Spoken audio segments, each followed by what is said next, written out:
ನಮಸ್ಕಾರ ಬಂಧುಗಳೇ, ಇವತ್ತು ಸೋಮವಾರದ ಕಾಲಭೈರವಾಷ್ಟಮಿ. ಈ ಅಷ್ಟಮಿಯನ್ನು ಕಾಲಾಷ್ಟಮಿ ಎಂದು ಕೂಡ ಕರೆಯಲಾಗುತ್ತದೆ. ಹಾಗಾಗಿ ಇಂದು ನಾವು ಬಟುಕ ಭೈರವ ದೇವರ ಒಂದು ಶಕ್ತಿಶಾಲಿ ಮಂತ್ರವನ್ನು ಪಾರಾಯಣ ಮಾಡಿದ್ದೇವೆ. ಈ ಮಂತ್ರವನ್ನು ಶ್ರೀ ಪಾರ್ವತಿ ದೇವಿಯೇ ಹೇಳಿರುವುದು. ಈ ಮಂತ್ರದ ಹೆಸರು ಬಟುಕ ಭೈರವ ಸ್ತವರಾಜ ಮಂತ್ರ. ಇಂದು ಈ ಮಂತ್ರವನ್ನು 3 ಹೊತ್ತು ಪಾರಾಯಣ ಅಥವಾ ಶ್ರವಣ ಮಾಡಿದರೆ ಆಪತ್ತಿನಿಂದ ಉದ್ಧಾರವಾಗುತ್ತದೆ, ಕಾರ್ಯಸಿದ್ಧಿ ಮತ್ತು ಇಷ್ಟಾರ್ಥ ಸಿದ್ಧಿಯಾಗುತ್ತವೆ. ಇಂದು ಈ ಮಂತ್ರವನ್ನು ಪಾರಾಯಣ ಮಾಡಿದರೆ ಉತ್ತಮ. ಕಾರಣಾಂತರಗಳಿಂದ ಮಂತ್ರ ಪಾರಾಯಣ ಮಾಡಲು ಸಾಧ್ಯವಾಗದಿದ್ದರೆ ಈ ಮಂತ್ರವನ್ನು ಶ್ರದ್ಧಾಭಕ್ತಿಯಿಂದ ಶ್ರವಣ ಮಾಡಿ. ಇಂದಿನ ಮನೆಮದ್ದು ಹೀಗಿದೆ ಬಂಧುಗಳೇ. ಮೂಲವ್ಯಾಧಿ ಇರುವವರಲ್ಲಿ ರಕ್ತಭೇದಿಯ ಸಮಸ್ಯೆ ಇರುತ್ತದೆ. ಅಂತಹ ಸಮಸ್ಯೆ ಇರುವವರು ಈ ಮನೆಮದ್ದನ್ನು ಉಪಯೋಗಿಸಿ. ಈ ಮನೆಮದ್ದು ತುಂಬಾ ಸರಳವಾಗಿದೆ. 1 ಚಮಚ ಟೀ ಹುಡಿ ಮತ್ತು 4 ಏಲಕ್ಕಿ ಬೀಜವನ್ನು 1 ಲೋಟ ನೀರಿಗೆ ಹಾಕಿ ಚೆನ್ನಾಗಿ ಕುದಿಸಿ. 10 ನಿಮಿಷ ಕುದಿಸಿದ ನಂತರ ಈ ನೀರನ್ನು ಶೋಧಿಸಿಕೊಂಡು ಕುಡಿಯಿರಿ. ರಕ್ತಭೇದಿ ನಿಲ್ಲುವವರೆಗೆ ಇದನ್ನು ಪ್ರತಿದಿನ ಸೇವಿಸಿ.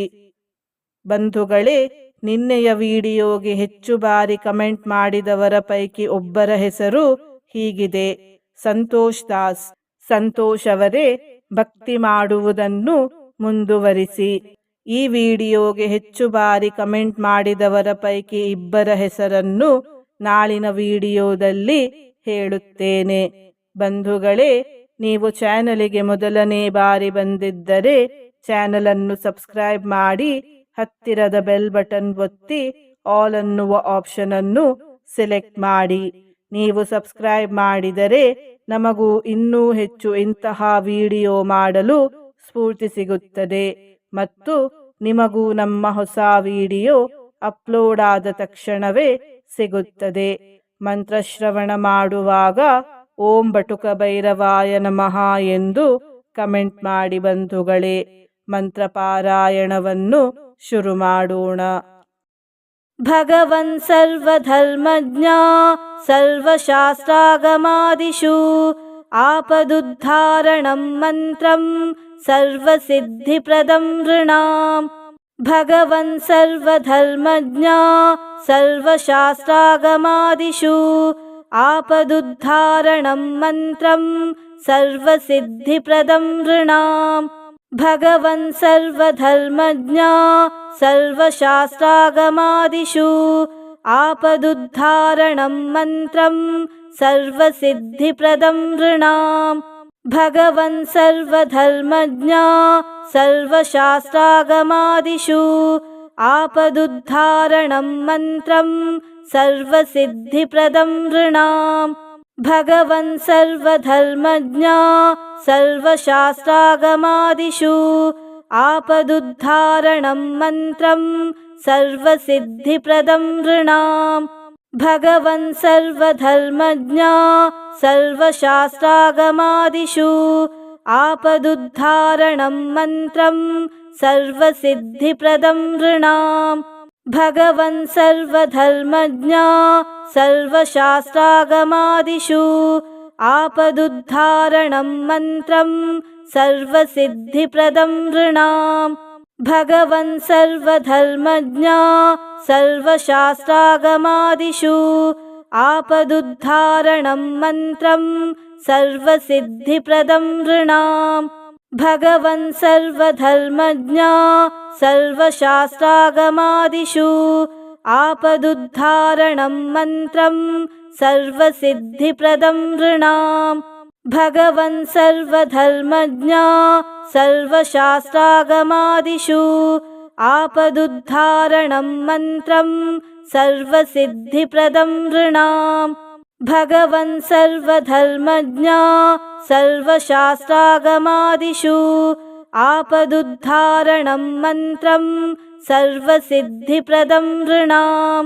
भगवन् सर्वधर्मज्ञा सर्वशास्त्रागमादिषु आपदुद्धारणं मन्त्रं सर्वसिद्धिप्रदं नृणाम् भगवन् सर्वधर्मज्ञा सर्वशास्त्रागमादिषु आपदुद्धारणं मन्त्रं सर्वसिद्धिप्रदं नृणाम् भगवन् सर्वधर्मज्ञा सर्वशास्त्रागमादिषु आपदुद्धारणं मन्त्रं सर्वसिद्धिप्रदं नृणाम् भगवन् सर्वधर्मज्ञा सर्वशास्त्रागमादिषु आपदुद्धारणं मन्त्रं सर्वसिद्धिप्रदं नृणाम् भगवन् सर्वधर्मज्ञा सर्वशास्त्रागमादिषु आपदुद्धारणं मन्त्रं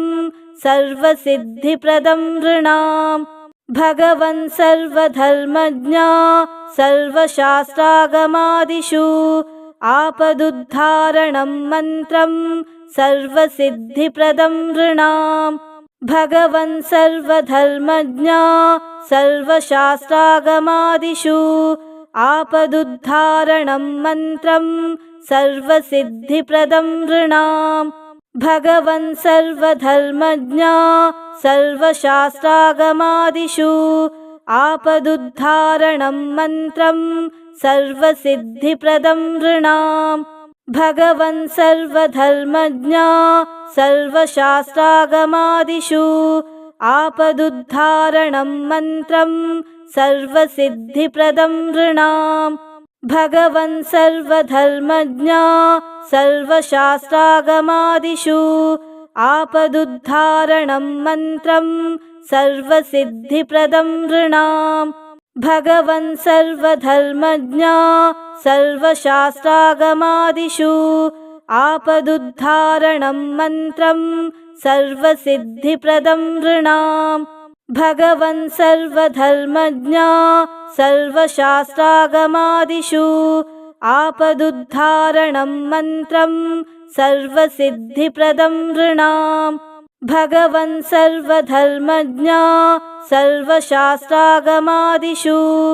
आपदुद्धारणं मन्त्रं सर्वसिद्धिप्रदं नृणाम् भगवन् सर्वधर्मज्ञा सर्वशास्त्रागमादिषु आपदुद्धारणं मन्त्रं सर्वसिद्धिप्रदं नृणाम् भगवन् सर्वधर्मज्ञा सर्वशास्त्रागमादिषु आपदुद्धारणं मन्त्रं सर्वसिद्धिप्रदं नृणाम् भगवन् सर्वधर्मज्ञा सर्वशास्त्रागमादिषु आपदुद्धारणं मन्त्रं सर्वसिद्धिप्रदं नृणाम् भगवन् सर्वधर्मज्ञा सर्वशास्त्रागमादिषु आपदुद्धारणं मन्त्रं सर्वसिद्धिप्रदं नृणाम् भगवन् सर्वधर्मज्ञा सर्वशास्त्रागमादिषु आपदुद्धारणं मन्त्रं सर्वसिद्धिप्रदं नृणाम् भगवन् सर्वधर्मज्ञा सर्वशास्त्रागमादिषु आपदुद्धारणं मन्त्रं सर्वसिद्धिप्रदं नृणाम् भगवन् सर्वधर्मज्ञा सर्वशास्त्रागमादिषु आपदुद्धारणं मन्त्रं सर्वसिद्धिप्रदं नृणाम् भगवन् सर्वधर्मज्ञा सर्वशास्त्रागमादिषु आपदुद्धारणं मन्त्रं सर्वसिद्धिप्रदं नृणाम् भगवन् सर्वधर्मज्ञा सर्वशास्त्रागमादिषु आपदुद्धारणं मन्त्रं सर्वसिद्धिप्रदं नृणाम् भगवन् सर्वधर्मज्ञा सर्वशास्त्रागमादिषु आपदुद्धारणं मन्त्रं सर्वसिद्धिप्रदं नृणाम् भगवन् सर्वधर्मज्ञा सर्वशास्त्रागमादिषु आपदुद्धारणं मन्त्रं सर्वसिद्धिप्रदं नृणाम् भगवन् सर्वधर्मज्ञा सर्वशास्त्रागमादिषु आपदुद्धारणं मन्त्रं सर्वसिद्धिप्रदं नृणाम् भगवन् सर्वधर्मज्ञा सर्वशास्त्रागमादिषु आपदुद्धारणं मन्त्रं सर्वसिद्धिप्रदं नृणाम् भगवन् सर्वधर्मज्ञा सर्वशास्त्रागमादिषु आपदुद्धारणं मन्त्रं सर्वसिद्धिप्रदं नृणाम् भगवन् सर्वधर्मज्ञा सर्वशास्त्रागमादिषु आपदुद्धारणं मन्त्रं सर्वसिद्धिप्रदं नृणाम् भगवन् सर्वधर्मज्ञा सर्वशास्त्रागमादिषु आपदुद्धारणं मन्त्रं सर्वसिद्धिप्रदं नृणाम् भगवन् सर्वधर्मज्ञा सर्वशास्त्रागमादिषु आपदुद्धारणं मन्त्रं सर्वसिद्धिप्रदं नृणाम् भगवन् सर्वधर्मज्ञा सर्वशास्त्रागमादिषु आपदुद्धारणं मन्त्रं सर्वसिद्धिप्रदं नृणाम् भगवन् सर्वधर्मज्ञा सर्वशास्त्रागमादिषु आपदुद्धारणं मन्त्रं सर्वसिद्धिप्रदं नृणाम् भगवन् सर्वधर्मज्ञा सर्वशास्त्रागमादिषु आपदुद्धारणं मन्त्रं सर्वसिद्धिप्रदं नृणाम् भगवन् सर्वधर्मज्ञा सर्वशास्त्रागमादिषु आपदुद्धारणं मन्त्रं सर्वसिद्धिप्रदं नृणाम् भगवन् सर्वधर्मज्ञा सर्वशास्त्रागमादिषु आपदुद्धारणं मन्त्रं सर्वसिद्धिप्रदं नृणाम् भगवन् सर्वधर्मज्ञा सर्वशास्त्रागमादिषु आपदुद्धारणं मन्त्रं सर्वसिद्धिप्रदं नृणाम् भगवन् सर्वधर्मज्ञा सर्वशास्त्रागमादिषु आपदुद्धारणं मन्त्रं सर्वसिद्धिप्रदं नृणाम् भगवन् सर्वधर्मज्ञा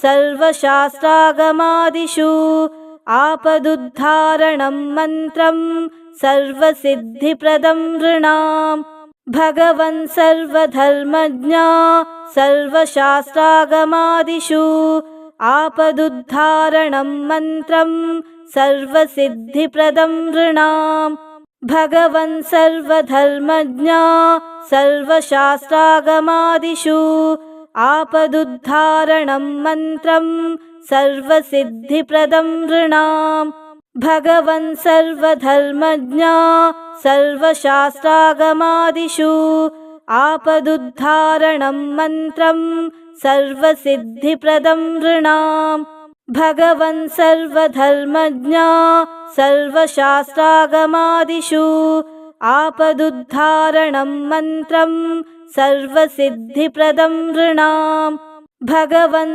सर्वधर्मज्ञा सर्वशास्त्रागमादिषु आपदुद्धारणं मन्त्रं सर्वसिद्धिप्रदं नृणाम् भगवन् सर्वधर्मज्ञा सर्वशास्त्रागमादिषु आपदुद्धारणं मन्त्रं सर्वसिद्धिप्रदं नृणाम् भगवन् सर्वधर्मज्ञा सर्वशास्त्रागमादिषु आपदुद्धारणं मन्त्रं सर्वसिद्धिप्रदं नृणाम् भगवन् सर्वधर्मज्ञा सर्वशास्त्रागमादिषु आपदुद्धारणं मन्त्रं सर्वसिद्धिप्रदं नृणाम् भगवन् सर्वधर्मज्ञा सर्वशास्त्रागमादिषु आपदुद्धारणं मन्त्रं सर्वसिद्धिप्रदं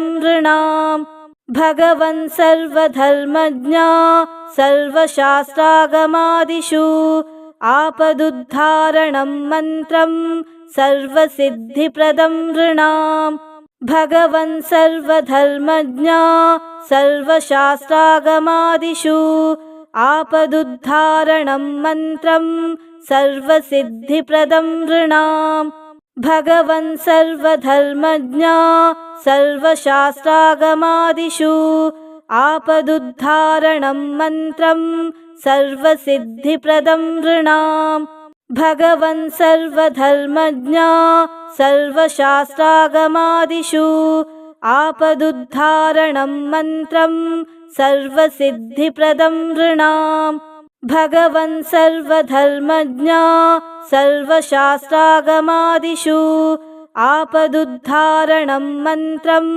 सर्वसिद्धिप्रदं नृणाम् भगवन् सर्वधर्मज्ञा सर्वशास्त्रागमादिषु आपदुद्धारणं मन्त्रं सर्वसिद्धिप्रदं नृणाम् भगवन् सर्वधर्मज्ञा सर्वशास्त्रागमादिषु आपदुद्धारणं मन्त्रं सर्वसिद्धिप्रदं नृणाम् भगवन् सर्वधर्मज्ञा सर्वशास्त्रागमादिषु आपदुद्धारणं मन्त्रं सर्वसिद्धिप्रदं नृणाम् भगवन् सर्वधर्मज्ञा सर्वशास्त्रागमादिषु आपदुद्धारणं मन्त्रं सर्वसिद्धिप्रदं नृणाम् भगवन् सर्वधर्मज्ञा सर्वशास्त्रागमादिषु